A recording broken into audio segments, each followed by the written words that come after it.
All right, so we've had our introduction. Hopefully you've already watched the introduction video, the other one that walks through Schoology and lots of different links. So this is just our little bit of content for today. We're just going to practice a few factoring things. Shouldn't take too long. You can do these right on a separate sheet of paper. So the idea of factoring is turning an expression into something where it's things being multiplied. So the most basic ones we have are when you have a 1 in front of the x squared. We always want it in standard form, where the highest exponent comes first, and then you work your way down. So the x squared, x to the first, and then the term without any variable is called a constant. So we'll have two sets of parentheses. We'll have x and x, so that's the only way to get x squared. So we want to multiply to the 10 and add to the 7. Our basic setup is ax squared plus bx plus c. So we want to multiply to the c and add to the b. Okay, and that's the reason we have it set up that way, that ax squared plus bx plus c, because that's our values when we do the quadratic formula, the negative b plus minus square root of b squared minus 4ac all over 2a. So we want to multiply to a positive, so that means we know our signs have to be the same, either both positive or both negative. We want to add to a positive. That means we have to have two positives. So our options are either 10 and 1 or 5 and 2. So of those options, the ones that will add 7 are the 5 and the 2. Now, if you struggle with that little math riddle of multiplies and adds to, here's a thing that you can use on the calculator to help you out. So on your calculator, you can go to a graphs page, and you can do the number you want to multiply to divided by x. So we wanted to multiply to 10, and we'll divide by x. Then go to the table by doing Control T. And all the pairs of x's and y's are the things that will multiply to 10. You've just got to find the pair that will add to positive 7. So we can see 1 and 10 is there. Nope, that adds to 11. 2 and 5, yep, that adds to 7. So it takes away half of the thought, and you just have to find then the pair that adds to. So that's a technique if you struggle with finding the pairs of numbers when factoring. In our next one, we're trying to add to negative 6 and multiply to 8. To multiply to a positive, again, needs the same sign. To add to a negative, they must both be negatives. So our options are negative 8 and negative 1, or negative 4 and negative 2. The one that will add to negative 6 is the negative 4 and the negative 2.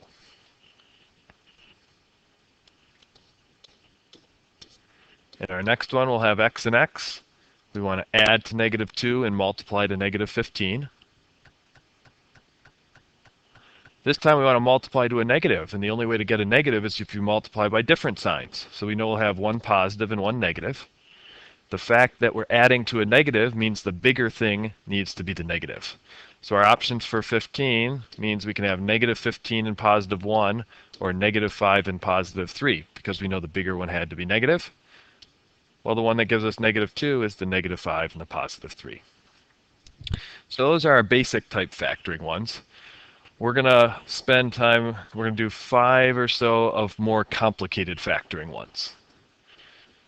So the complicated factoring ones are when in front of the x squared is not a 1. Now, sometimes when you don't have a 1 in front of the x squared, you can pull that number out of everything.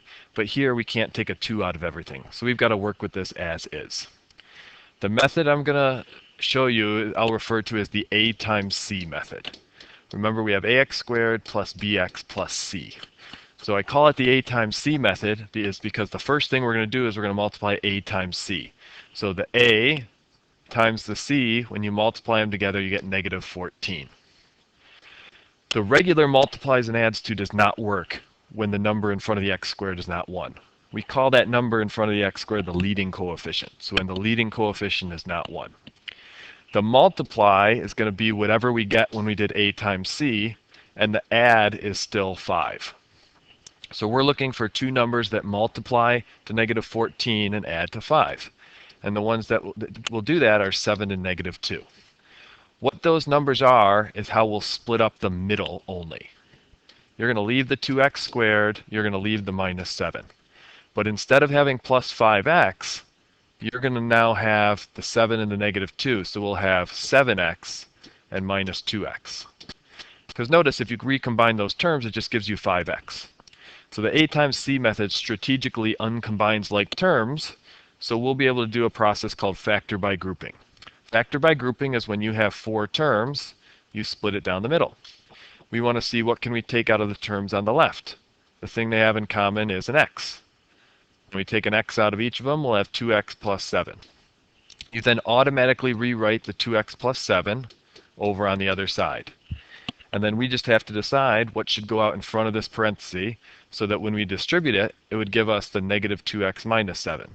Well, the thing that would do that is a negative 1. Our last step is we write the 2 sets of parentheses next to each other. 2x plus 7, the thing from both spots goes in one, and then the out front stuff goes in the other one. So x minus 1.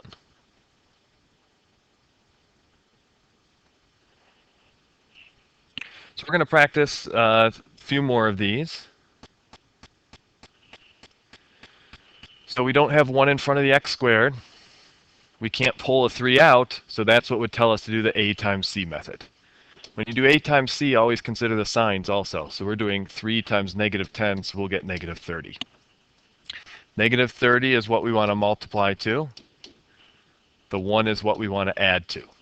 So two things that multiply to negative 30 and add to 1 would be 6 and negative 5. So that's how we'll split up the middle. We leave the 3x squared, we leave the minus 10, but instead of 1x, we'll now have plus 6x and minus 5x. And it doesn't matter the order you do that 6x and minus 5x, you'll get the same answer in the long run. So we'll split it down the middle.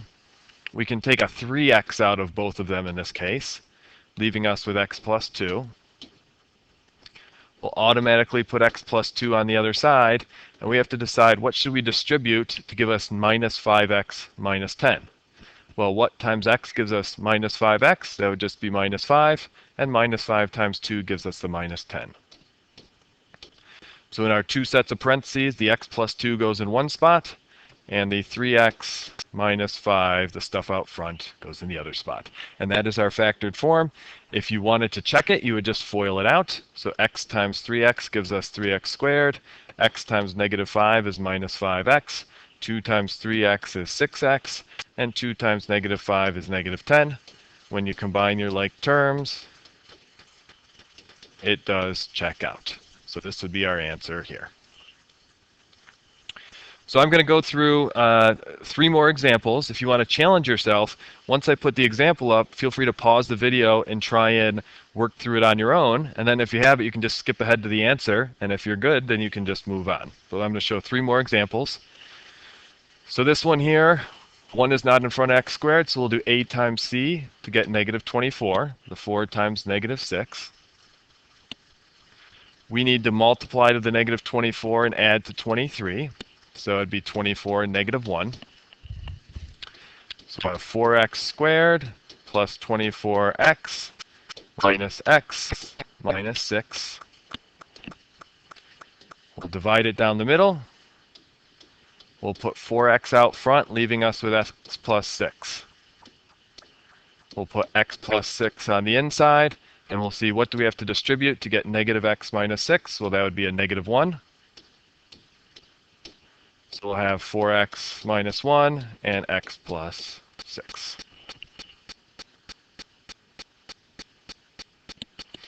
Here's our next one. If you want to pause the video, you can. You can try it on your own and then just fast forward to the answer to check it. And then if you get it wrong, you can look through the worked out stuff. So a times c is going to give us negative 12. That's what we want to multiply to. 4 is what we want to add to. So we need to multiply to negative 12 and add to 4. So that'll be 6 and negative 2. So keep the outside stuff the same. The middle will now be 6x minus 2x. Divide it down the middle. We can take a 2x out, and we're left with 2x plus 3. Automatically put 2x plus 3 here. A minus 1 would have to go out front. It's not always going to be minus 1s. We've seen several of those. So our 2 parentheses are the 2x plus 3 that was in both spots, and the 2x minus 1 that was out front. So we'll look at one last example. Again, you can feel free to pause it and challenge yourself, see if you can do it on your own, and then just fast forward and check the answer, and then only watch the work if you got it wrong. But our a times c is negative 6 here. That's what we want to multiply to. The 1 is what we want to add to. So 3 and negative 2 is what will do that. So that's how the 1x will split up. Carry down the other stuff. We'll divide it down the middle. You can pull a 3x out, leaving you with x plus 2.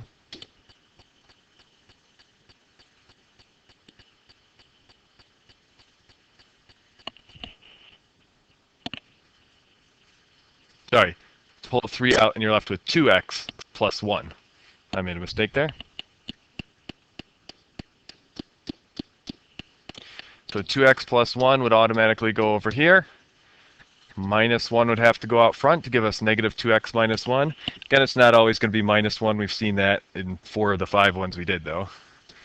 And our two factors will be the 2x plus 1 and the 3x minus 1. All right, so there's no homework you have to do off of this. There's just a little bit of review because we'll see these come up within problems this year.